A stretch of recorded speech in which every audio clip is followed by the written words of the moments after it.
Keen-eared listeners for Donald Trump's inauguration speech today might have noticed a weird similarity between parts of it and another speech that I know Cenk is going to be familiar with. So we're going to play this first section. This is going to be from earlier today, Donald Trump delivering part of his inauguration address. Today's ceremony, however, has very special meaning because today we are not merely transferring power from one administration to another or from one party to another, but we are transferring power from Washington, D.C. and giving it back to you, the people. For too long, a small group in our nation's capital has reaped the rewards of government while the people have borne the cost. Okay, so we know that Trump gets a lot of credit, supposedly being a very charismatic guy. We've got another speaker for you. He's going to sound a little bit similar, but perhaps with even more charisma. The oppressors of generations who have kept you down with myths of opportunity, and we give it back to you,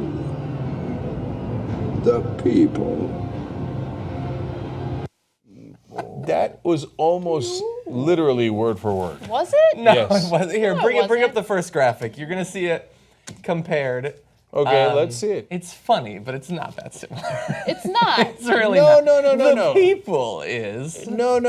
To you. We are transferring power from Washington, D.C. and giving it back to you, the people. That's it. And we give it back to you, the people. That's Yes, that's the same, I guess. That's ridiculous. That's not It's- rare look. enough to qualify. No, I'm not saying he plagiarized Bane. Okay. A lot of people are. Right, And I no, think but they're stretching. kidding. No, they're kidding.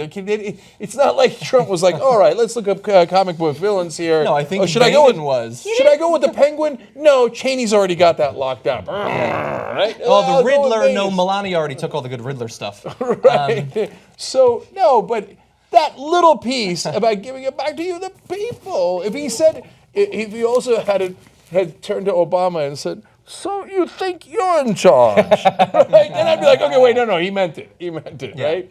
This is the moment of liberation. We have just, if you think we're exaggerating from that little bit, though, to compare to the Bane, we do have a little bit more of Donald Trump speaking in roughly similar words. The establishment protected itself, but not the citizens of our country. Their victories have not been your victories. Their triumphs have not been your triumphs. And while they celebrated in our nation's capital, there was little to celebrate for struggling families all across our land. That all changes starting right here and right now, because this moment is your moment. It belongs to you.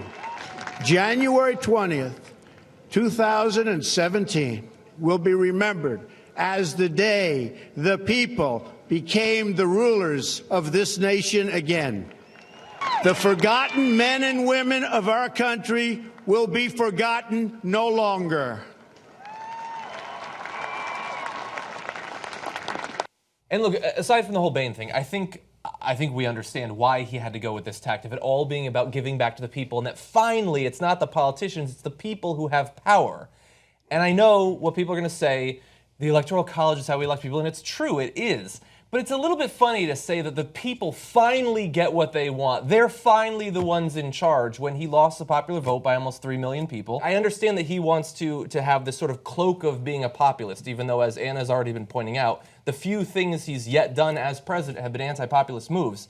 But he is not representing the people. He's not representing the people in the vote. They don't show up in polls. And also, they don't show up at the inauguration, which we'll show you in just a little bit. So it sounded like Bernie Sanders wrote that part of the speech. Yeah, it did. Didn't it sound Little like bit. that? We're giving the pat to you, the people, everybody here. The 1% have been doing great, but you have it. It's all that. And it's authentic when Bernie says it, and when Trump says it, it's all bullshit. I think that's the reason why, just based on reports that I've read by actual people who voted for Trump, a lot of them said, well, I don't like A, B, and C about Trump, but I wanted to vote for Bernie, and at least they're both anti-establishment, right? And so, look, I'm angry at those voters because Trump and Bernie Sanders couldn't be more different. Their messaging might be a tiny, tiny bit similar in terms of being anti-establishment, But it's very clear that one literally symbolizes the corruption in this country, while the other has been a politician fighting for the rights of the people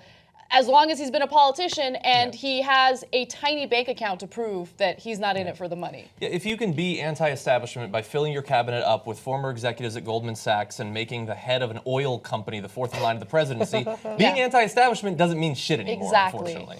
Yeah, I'm going to go back to Bane because that's fun.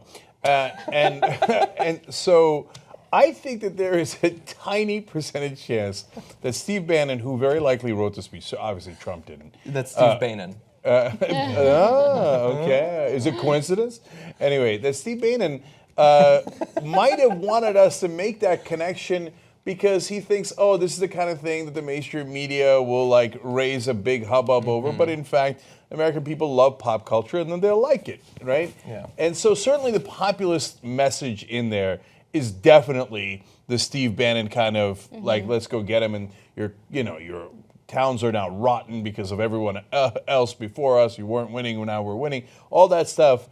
But I don't want people to take it too seriously and get all worked up. Because if you spend your energy getting worked up about silly things that Trump says, you won't have time left for when he does really important and serious things. Well, I mean, the silly stuff that he says is, in my opinion, intentional to distract from the truly hideous things that he does. Yeah. I mean, while the media is obsessing over his tweets, he's going to take real action against working class Americans and middle class Americans. So just keep that in mind when you get distracted by his BS. Yeah. Look, my plan is to defeat him and then ask, I was wondering what would break first, your spirit or your body?